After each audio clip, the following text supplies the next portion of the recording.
After the U.S. captured Venezuelan President Nicolas Maduro, it has sent warnings to several other nations as well. 3 Latin American nations in particular have been called out: Mexico, Colombia and Cuba. During U.S. President Donald Trump's press conference on Saturday, 2 of these nations were explicitly mentioned. First, take a look at what Trump had to say about Colombian President Petro. Well, he has cocaine mills. He has factories where he makes cocaine. And yeah, I think I stick by my first statement. He's making cocaine, they're sending it into the United States, so he does have to watch his...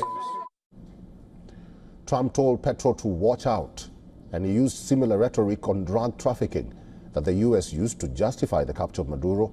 Next in the crosshairs was Cuba. Both Trump and the U.S. Secretary of State Marco Rubio addressed it.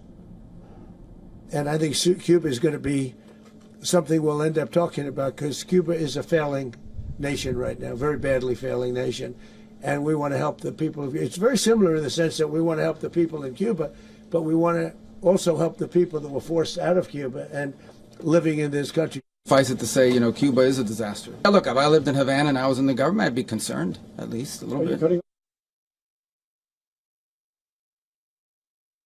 Rubio also made it a point to emphasize that Trump is not just talk. He warned every nation that Trump means business. This is a president of action. Like, I don't understand yet how they haven't figured this out. And now, if you don't know, now you know. Because this is the way it's going to play out. And I think people need to understand that this is not a president that just talks and does letters and press conferences. And, if he says he's serious about something, he means it. And this is something that was a direct threat to the national interest of the United States. And the president addressed it. The country that the U.S. says is posing a direct threat again because of drugs. It's their neighbor to the south, Mexico.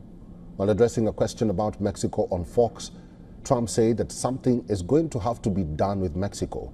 He said that the U.S. had offered to go after the drug cartels in Mexico, but President Claudia Sheinbaum had refused American help. So Trump said that the U.S. had to do something.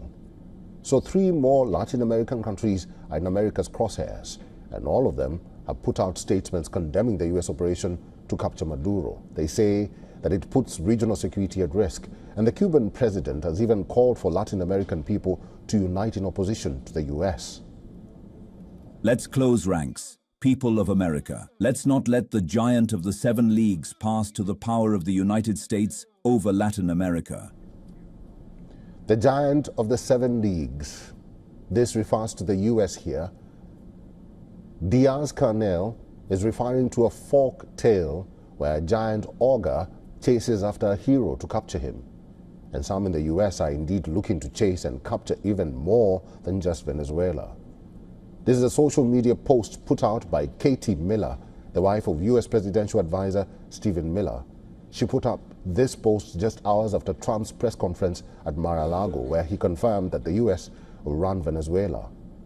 Katie Miller's post alarmed Denmark, as Greenland is a Danish autonomous territory. The Danish ambassador to the U.S. responded to Miller's post, saying that Denmark expects full respect for its territorial integrity.